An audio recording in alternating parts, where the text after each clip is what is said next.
கர்த்தருடைய பரிசுத்தம் மேம்படுவதாக. தேவன் இன்றைக்கு நமக்கு கொடுக்கிற ஒரு அழகான வசனம், என் தேவனை அவளை குணமாக்கும் என்று கெஞ்சினான். ஹல்லேலூயா. மோசே பாருங்க, எல்லா ஜெபத்துக்கும் தேவன் பதில் கொடுத்தார்.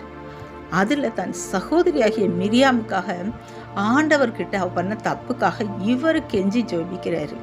அப்படி ஜெபிக்கும் போது ஆண்டவர் ஒரு வாரம் வெளியில இருக்கட்டும், தகப்பன் தண்டித்தது போல இருக்கட்டும்னு சொல்லிட்டு ஒரு வாரம் கழிச்சு நான் மறுபடியும் சுகமாக்குவேன். ஏன்னா அந்த நாட்களில் குஷ்டரோகம் அப்படின்னாலே கடைசி வரைக்கும் அவங்க அதிலே இருந்து இறந்து போயிடுவாங்க. உள்ளுக்குள்ளே பாளையத்துக்குள்ளே சேர்க்கவே மாட்டாங்க, ஊருக்குள்ளே சேர்க்க மாட்டாங்க.